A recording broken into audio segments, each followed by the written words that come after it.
Një mbrëmje vere, kur era e detit përzihej me aromën e bli në lulëzim, shtëpia e gjyshit ishte mbushur me një heshtje të çuditshme.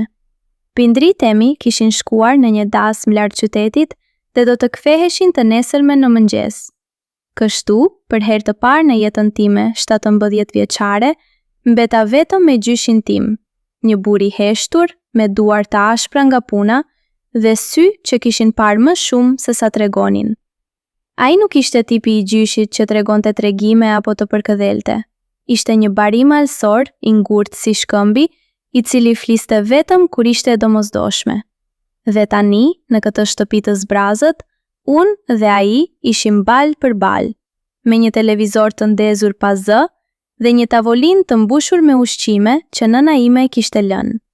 Eja këtu, më tha ai papritur, duke më bërë shenjë me dorë. Zëri i tij ishte i ulët, por i prerë. Ulu pranë meje. Një frikë e paqartë më përshkoi.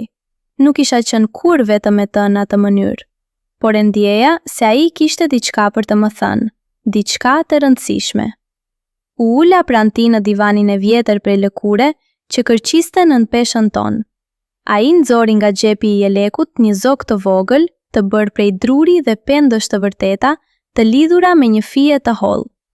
Ishte një zog i çuditshëm, me sqep të hapur dhe sy pren qelibar. Ky, tha ai, është zogu i familjes.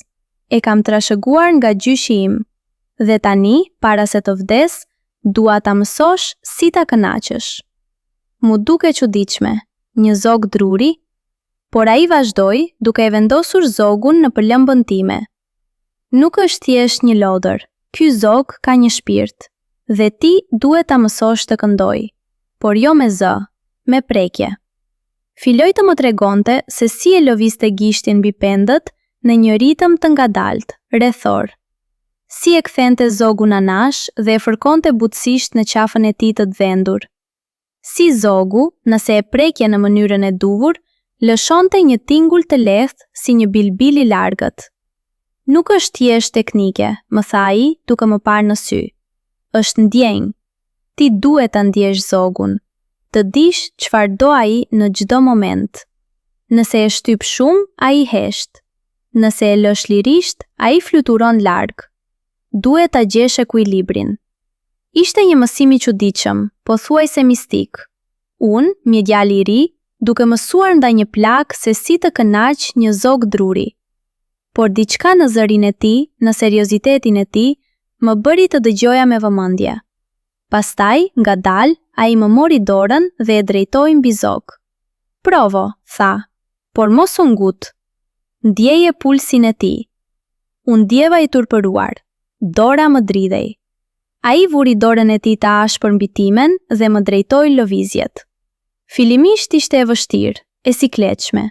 Por pastaj, ndërsa gishtat e mi filluan të ndiqnin në ritmin, unë ndjeva diçka. Një ngrohtësi që vinte nga zogu, një dridhje e lehtë që kalonte nga druri në lëkurën time. Dhe më pas, një tingull i hollë si një pëshpëritje, si një puthje e largët. Gjyshi u mbështet prapa i kënaqur.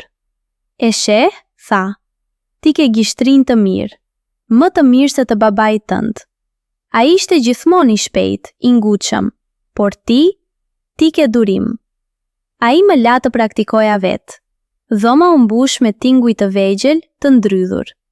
Herë zogu këndonte më fort, herë pothuajse nuk dëgjohej. Por unë po e kuptoja. Nuk ishte çështje force, por çështje vëmendjeje, dashurie, përkushtimi. Kur më në fund arrita ta bëja zogun të këndonte një melodi të vazhdueshme, gjyshi më vuri dorën mbi supë. Sytë e tij, që kishin qenë kaq të ashpër, tani ishin të lagur. Ky zog, më tha, e ka ruajtur familjen tonë për shekuj. Jo sepse është magjik, por sepse na mëson durimin, butësinë, vëmendjen ndaj të tjerëve. Kur një burr di të kënaq zogun, ai di të kënaq edhe zemrën e një gruaje. Jo me fjalë, por me vepra, me prekje, me ndjenjë. Dhe atëherë kuptova. Ky nuk ishte një mësim rreth një zogu druri. Ishte një mësim rreth jetës, rreth dashurisë, rreth asaj që do të vinte më vonë.